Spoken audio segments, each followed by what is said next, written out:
Hey guys, it's Coach Matt over here at Primal Athlete Training Center, www.primalatc.com. Still have a ton of rain coming down here in New England, so I gotta again yell at the camera because you won't be able to hear me over the rain hitting the roof. But answering a question today that was left on the Primal Athlete Training Center Facebook page from a girl named Laura Martin. Now, if you guys haven't done so already, you have to find Primal Athlete Training Center on Facebook and click like. That way you get all these videos, you can help answer questions from other people that they might leave on the Facebook page, and you can ask questions just like Laura did. Laura starts out by saying that she loves the videos, which that's why I do them. We want to help you guys out. Said she's learned so much about the glide for shot put, but she still has a question. Her coach was telling her throughout last year that she was throwing before her feet could catch up, if that makes sense, which it totally does. She's wondering if I could potentially make a video so that she could understand more. And like a lot of people, indoor track is starting up here in a few weeks, and it would be great to know so that she can improve before indoor track. Well, Laura, what your coach is talking about has to deal with timing. Basically, the timing of your upper body and your lower body. And what this all stems from is the fact that growing up, especially here in the US, growing up, we're always talked about throwing as being an arm movement or being an upper body movement. So when you throw a baseball or you throw a football or you throw a softball, if you have a good arm, that's what parents always say. Wow, that kid has a great arm. That kid has a really great arm. He's got a cannon for an arm. So talking about throwing with the arm. Shooting a basketball. You shoot a basketball, you think that's an upper body movement.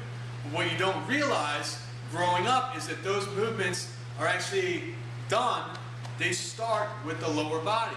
A pitcher will step, lunge, twist, and then throw. So the arm holds onto the ball, no problem. We all know that. But you don't throw with your arm, you throw with your legs. Problem is, over the course of time, growing up, that's been drilled into our heads that you throw with your arm. So more than likely what's happening is that you are just starting off the movement. You're starting off the glide, and that's carrying through the exercise by leading with your upper body. In the back of your head somewhere, you think throwing, and you think that's an upper body movement. You're hanging on to that shot put with your arm. The arm is what extends, so throw with the upper body. What the real case is that the lower body has to start off the movement. Here's what I'm talking about.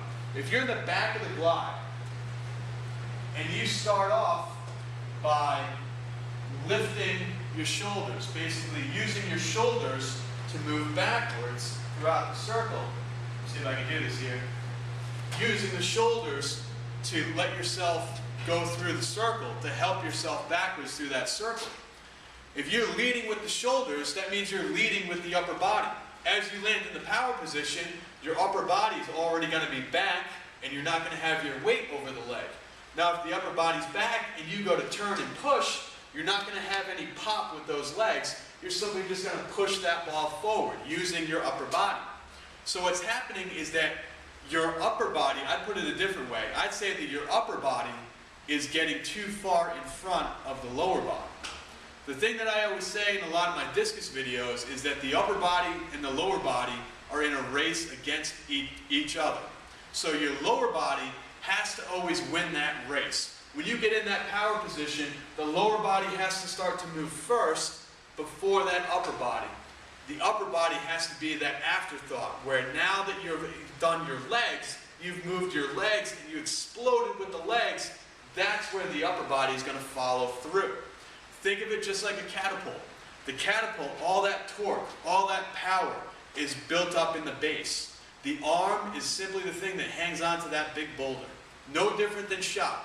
Yes, at the end of the shot put, you're pushing like crazy. You're really using that arm to throw that thing out there, but you have to initiate those movements with the leg.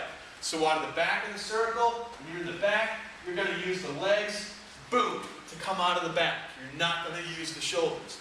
When you're in the power position, your legs are going to start to move first. Your legs are going to move, your legs are going to win that race. The leg will move, and then the upper body is going to come around.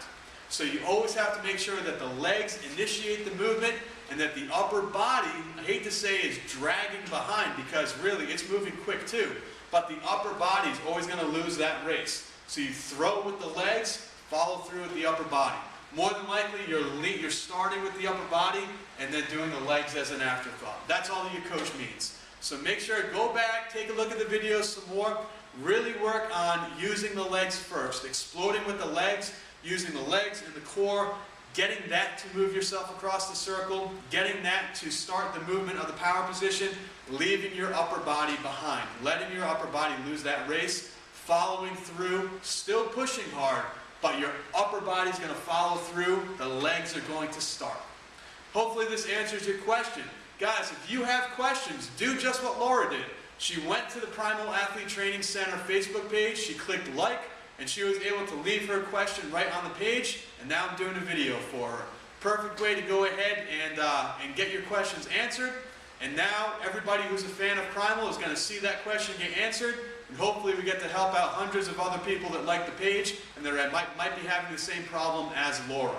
So make sure to go ahead and do that. Leave those questions. Let me answer them here on a daily basis and help you guys out to become better throwers and to throw more PRs during the season.